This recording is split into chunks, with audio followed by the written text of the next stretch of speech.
સૂત્ર અર્થના રહસ્યો. પ્રણામ. કરેમી બનતે સૂત્ર. સામાયિક લેવાનું સૂત્ર. સમતા ધર્મને જીવનમાં ઉતારવા માટેનું સૂત્ર. જે સૂત્ર તીર્થંકર પરમાત્માઓ પણ બોલે, ગણધર ભગવંતો પણ બોલે. અનંતકાળમાં અનંત તીર્થંકર પરમાત્માઓ થઈ ગયા. આ બધા જ પરમાત્માઓ શાસન સ્થાપ્યા પછી જે શ્રમણ ધર્મની પ્રરૂપણા અને શ્રમણ ધર્મની સ્થાપના કરે છે, એ આખીને આખી સ્થાપના આ કરેમી ભંતે સૂત્ર પર આધારિત હોય છે.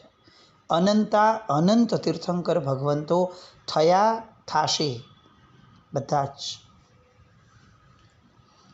આ સૂત્રને કેટલું મહત્ત્વ આપવું જોઈએ એની માટે આ વાતને આપણે અત્યારે સંવેદીએ છીએ. અનંત તીર્થંકર ભગવંતો કરેમી ભંતે સામય્યમ સાવચ્ચમ જોગમ પચ્ચખામી. હે ભગવાન, હું સામાયિક કરું છું. કઈ રીતે કરું છું? સાવધ્ય યોગના વ્યાપારનો ત્યાગ કરીને કરું છું. જાવ નિયમમ પજ્જુવાસામી. સૌથી પહેલો પ્રશ્ન થયો, કરેમી ભંતે બોલ્યા એવું તરત જ, શું કરવું છે ભાઈ? તો કીધું કે સામય્યમ, પ્રભુ મારે સામાયિક કરવી છે. અચ્છા, વેરી ગુડ. તારે કેવી રીતે કરવી છે? એટલે તરત જ સાધક જવાબ આપે કે સાહેબ, મારે સાવજ્યમ જોગમ પચ્ચખામી, પાપ, વ્યાપાર અને સાવધ્ય પ્રવૃત્તિઓના ત્યાગપૂર્વક મારે આ સામાયિક કરવી છે. બહુ સરસ. અને ફરી પાછો પ્રશ્ન થાય કે હવે ક્યાં સુધી કરવી છે તારે? અને ત્યારે સાધક ત્રીજી લાઈન દ્વારા એ પ્રશ્નનો જવાબ આપે, જાવ નિયમમ પજ્જુવાસામી. જ્યાં સુધી હું આ નિયમને સેવીશ ત્યાં સુધી હું આ સામાયિક કરીશ. આ લાઈન એ બહુ સરસ મજાનો જીન શાસનનો ઉદારતાનો યોગ દર્શાવે છે. ઇન જનરલ જ્યારે સૌથી પહેલું આ સૂત્ર બોલાય તીર્થંકર પરમાત્મા દ્વારા, ત્યારે જાવત જીવમ શબ્દ આવે. એ પછી ગણધર ભગવંતોને પણ જ્યારે ઉચ્ચરાવાયું હશે, આપણે આ કલ્પના કરીએ છીએ કે ગણધર ભગવંતોને પણ જ્યારે ઉચ્ચરાવાયું હશે ત્યારે પણ જાવત જીવમ શબ્દ બોલાયો હશે. ઇન્દ્ર મહારાજા મસ્ત બાજુમાં વાસક્ષેપ ચૂર્ણ લઈને ઊભા હશે અને ગણધર ભગવંતોના માથે આ રીતે વાસક્ષેપ થયો હશે અને જાવત જીવમ પજ્જુવાસામી આમ બોલાયું હશે. ત્યાં સુધી આ સૂત્રમાં ક્યાંય પણ જાવ નિયમમ શબ્દ કોઈએ કલ્પ્યો બી નહીં હોય. હવે વારી આવી એવા આત્માઓની કે જે આત્માઓએ એવું કીધું કે સાહેબ, પ્રભુ, અમે પણ લાઈનમાં છીએ.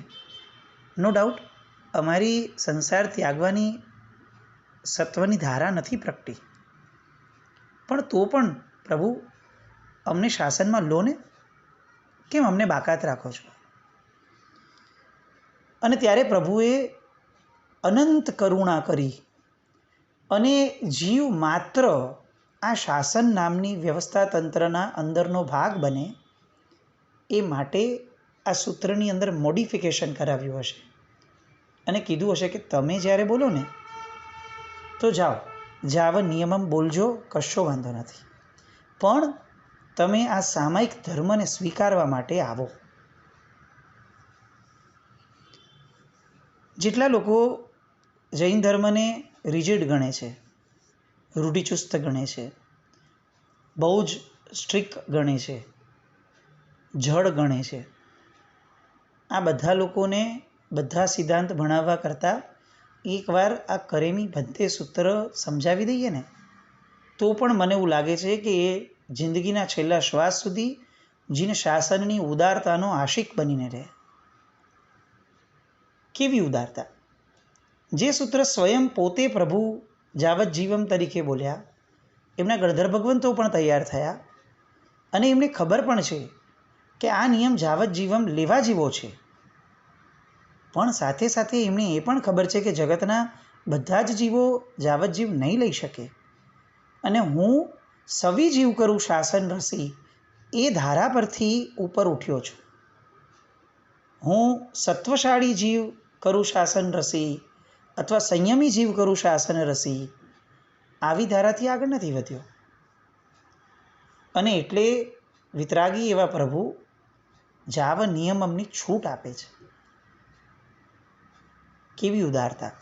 ખાલી આપણે વાઇલ્ડ ગેસ કરીએ કે એ સમયે પ્રભુએ આ જાવ નિયમમ વાળો જે પાર્ટ છે એ અપ્રૂવ ન કર્યો હોત, આપણે ક્યાં હોત? આપણા જીવનમાંથી સામાયિક નામના ધર્મની બાદબાકી કરીને ખાલી આપણે કલ્પના કરીએ કે આપણે ક્યાં હોત. આ સમતા નામનો ધર્મ સેવવા જેવો છે. 48 મિનિટ સુધી હું 6 કાયના જીવની વિરાધનાથી બચું અને આ 6 કાયની જીવને વિરાધનાથી બચવા પછીથી હું થોડું ઘણું ચિંતન મનન નામના ધર્મમાં જાઉં, થોડો ઘણો ધર્મક્રિયા નામના યોગમાં જાઓ, થોડો ઘણો પ્રવચન શ્રવણ નામના યોગમાં જાઓ. આ આખી જે આપણા મનમાં અત્યારે સરસ મજાની બહુમાનની ધારા પ્રગટી છે એ આ જાવ નિયમમ શબ્દ જો ન મુકાયો હોત તો શક્ય હોત? આપણે બહુ સુપરફાસ્ટ હોઈએ છીએ. આવા નાના નાના સ્ટેશન એ આપણી ટ્રેનને જાણે લાગુ જ નથી પડતા. કેટલો નાનો શબ્દ છે જાવ નિયમમ પજ્જુ ભાષાની, પણ એ ત્યાં ગાડી અટકવી જોઈએ કે યાર ભગવાને મારા જેવા 48 મિનિટવાળા ઘરાકને પણ ભગવાને છોડ્યો નથી કે મારે ત્યાં કરોડપતિ ઘરાક આવે છે, તારા જેવાનું શું અહીંયા કામ? નહીં, ભગવાને મને પણ ઇમ્પોર્ટન્સ આપ્યો. જાવ નિયમમ પજ્જુ વાસામી, જ્યાં સુધી હું નિયમને સેવું છું ત્યાં સુધી. હવે પ્રભુ આપણને પ્રશ્ન કરે છે કે તારી વાત સાચી છે, પણ તું આ કઈ રીતે કરીશ, શેના વડે કરીશ? ત્યારે આપણે જવાબ આપીએ સાધકનો જીવ, પ્રભુ દુવિહમ તિવિહેણમ, 2 પ્રકારના કરણ અને 3 પ્રકારના યોગ એના વડે. અચ્છા? અને પ્રભુ હજી ડિટેલિંગ જાણે આમ વિસ્મયતાથી ઊભા હોય અને આપણે આમ ગૌરવથી એમને કહેતા હોય કે 1 મિનિટ ઊભા રહો, હજી બાકી છે. ફક્ત દુવ્યમ તિવ્યણમ નહીં, મણેણમ વાયાએ કાયેણમ, એ 3 વડે કરીશ, મન વડે, વચન વડે અને કાયા વડે. નાનો બાળક છે ને, એ જ્યારે કંઈક આમ સરસ મજાનું કામ કરીને આવ્યો હોય ને એની દ્રષ્ટિએ અને માતા પિતાને વાત કરતો હોય તો એને બહુ ઉલ્લાસ હોય એના મનમાં. એને ખબર નથી કે આ મા બાપ તો હજારો વાર આવા કામ કરી બેઠા છે અને તો પણ બાળકે પોતે કંઈક સરસ મજાનું કર્યું છે એટલે મા બાપની સામે જ્યારે વર્ણન કરે ને ત્યારે એક સખત ઉલ્લાસ હોય, જાણે આવું કામ જીવનમાં ક્યારે થયું જ ન હોય, આ જગતમાં જ કોઈએ નથી કર્યું અને પોતે સર્વપ્રથમવાર કર્યું હોય એવા ઉલ્લાસ સાથે બાળક એમ બધું વર્ણન કરે કે મેં પહેલાં આ કર્યું, પછી આ કર્યું, ખબર છે મેં આ આવી રીતે કર્યું, મને ત્યારે આવું સૂઝ્યું અને મેં આ કરી લીધું. અને વડીલ પણ આમ સામે બેઠા હોય ને તો આમ એને પ્રોત્સાહન આપે, એમ, વાહ, બહુ સરસ, જબરદસ્ત કર્યું. બસ આ એક્ઝેક્ટ કરીમી ભંતે સૂત્રમાં આવા વડીલ કે જે ફક્ત આપણને પ્રોત્સાહિત કરવા માટે જ જન્મ્યા હતા, આવા વડીલ કે જે આપણી આવી કાલી ઘેલી આરાધનાઓને પણ એક સુંદર મજાની દિશા આપી અને છેક મોક્ષ સુધી આંગળી પકડીને પહોંચાડવાના કમિટમેન્ટવાળા થયા હતા, એવા વડીલની સામે આપણે કરેમી ભંતે સૂત્ર બોલવાનું છે. કરેમી ભંતે જ્યારે આવે ને ત્યારે ભલે આમાં શબ્દ દ્વારા ભંતે છે, ભગવાન છે, હકીકતમાં મા બાપ છે, આપણા વડીલ છે કે જેને આપણે રજૂઆત કરીએ છીએ કે મારે આવી સામાયિક કરવી છે. જેન્યુઇનલી સ્પીકિંગ આપણે આમાંનું કંઈ કરી શકતા નથી, અથવા કદાચ બહુ નબળા શબ્દોમાં કહું તો આપણી કરવાની ધારણા જ નથી. જીવનની કઈ સામાયિક એવી થઈ જેમાં આપણે દુવ્યમ તિવ્યણમ મણિનમ વાય કાયણમ આ શબ્દો ઉપર જોર મૂક્યું? ચાલો આપણે આમ રિવર્સમાં જઈએ, ફ્લેશબેકમાં જઈએ. આંખ બંધ કરીએ અને પ્રામાણિકપણે જાતને પૂછીએ, કેટલી બધી સામાયિક કરી, બહુ સરસ, સુપર્બ કામ કર્યું. દુવ્યમ તિવ્યણમ એટલે શું? હું માનું છું આનો જવાબ મળવો પણ બહુ મુશ્કેલ થશે. જેટલાને મળશે ને એ બધાને ધન્યવાદ છે, પણ એ લોકો જ્યારે હજી એક સવાલ આગળ કરશે, મણેન વાયાયણ કાયણમ, અને ત્યારે તો સ્પેલ બાઉન્ડ. આ સાવધ્ય યોગને મેં કઈ રીતે કર્યા? મન, વચન અને કાયા, આ ત્રણના યોગ વડે મેં ક્યારે સાવધ્ય યોગને ત્યાગ્યો? સામયિક કરીએ છીએ અને મહાત્માનું પ્રવચન શ્રવણ ચાલે છે. પ્રવચનની અંદર મહાત્માએ કોઈ એક પદાર્થ લીધો અને તરત આપણને આપણું મન આમ બહુ જ ઉલ્લસિત થઈ અને બાજુવાળાને કહે, મને ખબર છે આની પછી આ થાય છે, મેં સાંભળ્યું છે આ કથા. મેં આ પ્રવચન યોગનું અપમાન છે એ વાતને જરાક સાઈડ પર મૂકી તો સામાયિકના મણિનમ વાયાયણમ કાયણમ, વાયાય કાયણમ, એમાંના મણિનમ શબ્દ ઉપર અને વાયાય શબ્દ ઉપર આ બહુ મોટો આઘાત નથી? હું સામાયિકમાં છું. સામાયિક, સમત્વ ભાવ, અહંકારનો ભાવ ના આવે. હું સામાયિકમાં છું, મારા વડપણનો ભાવ ના આવે કે મને બધું આવડે છે. કેટલી વાર આવી સામાયિક થઈ કે જેની અંદર મન સંપૂર્ણપણે નાનામાં નાની સાવધ્ય હિંસા, દ્રવ્ય હિંસા કે ભાવ હિંસા, આ બંનેથી મુક્ત થવાનો પ્રયત્ન અથવા આશય પણ હોય. આપણી પરિસ્થિતિ એટલી ભયંકર છે, પરિણામમાં તો નથી, પ્રયત્નમાં પણ નથી, લક્ષ્યમાં પણ નથી, અને છતાંય પ્રવૃત્તિ છે. દ્વિહમ તિવિહેણમ મણેણમ વાયાએ કાયેણમ. બે પ્રકારે, તિવિહેણમ 3 પ્રકારે, મણેણમ મન વડે, વાયાએ વચન વડે, કાયેણમ કાયા વડે. શું કરવાનું આ બધા દ્વારા? તો કે ન કરેમી ન કારવેમી, હું ન કરું ન કરાવું. અહીંયા ફરીથી એક ટ્વિસ્ટ આવે છે. જ્યારે ચારિત્રધર આત્માઓ આ સૂત્ર બોલે ત્યારે એ લોકો હું ન કરું ન કરાવું એની આગળ વધી અને જે કરે એની અનુમોદના પણ ન કરું એવો શબ્દ એડ કરે. આપણને એક્ઝેમ્પશન મળ્યું કે તું ભાઈ અનુમોદના છોડી શકે એવી શક્યતા નથી તારામાં, મને ખબર છે. એટલે દ્વિહમ તિવિહેણમ એ શબ્દ મુકાયો. દ્વિહમ, 2 જ પ્રકારના કરણ, કરવું અને કરાવવું. અનુમોદવામાંથી આપણે બાકાત રહ્યા. સામાયિક લઈએ ત્યારે બેંકની અંદર આપણા એફડીમાં પૈસા પડ્યા છે. એ એફડીના પૈસાનું એ દિવસનું એ 48 કલાકનું વ્યાજ આપણને મળે છે અને એ વ્યાજ આપણે લઈએ પણ છે. What does that mean? That means કે હું એ જે પૈસા છે એ પૈસા દ્વારા મળતા પૈસાનું અનુમોદનના ભાવમાં છું. આઈ એમ ઓકે વિથ ધેટ. મને પૈસા મળે તો કશો વાંધો નથી. અને એટલે અનંત ઉપકાર, અનન્ય ઉપકાર કરી અને પરમાત્માએ આપણને આ કોમ્પ્લિકેશનથી પણ બચાવ્યા. સપોઝ પરમાત્મા એવું કીધું હોત કે એવું નહીં, અનુમોદના પણ નહીં જોઈએ ભાઈ તારી, તો શું પરિસ્થિતિ થાત? આપણે ખાલી કલ્પના કરીએ. પરિવાર સાથેના તમામ સંબંધો કટ ઓફ કરવા પડત. અર્થ, કામ આદિની તમામ પ્રવૃત્તિઓ સાથે ટોટલી કટ ઓફ થયા પછી જ સામાયિક કરી શકાત. મનથી, વચનથી, કર્મથી કરીશ નહીં, કરાવીશ નહીં, કરે એને સારો માનીશ નહીં, અનુમોદના કરીશ નહીં. કેટલું ડિફિકલ્ટ થાત. એવરી ટાઈમ બેંકમાં જઈને આપણે એમ કહેવું પડત કે ભાઈ હું સામાયિક કરું છું, મારું વ્યાજ બંધ કરજો. કેવી રીતે થાત? ઘરે કહીને આવીએ કે ભાઈ 48 મિનિટ સુધી હવે આ ઘરની નેમ પ્લેટ જરા દૂર કરો, આ ઘર મારું નથી, કારણ કે મને અનુમોદન પણ નથી જોઈતું આ ઘરનું. એક પણ સાવધ્ય વસ્તુ, પછી આ ઘર હોય, બેંક હોય, પૈસા હોય, કોઈ પણ ઇન્વેસ્ટમેન્ટ હોય, મારું અર્થને લગતી વાત હોય, કામને લગતી વાત હોય, સગા સ્વજનોને લગતી વાત હોય, મને અનુમોદન પણ નથી જોઈતું, કારણ કે મારે સામાયિક કરવી છે.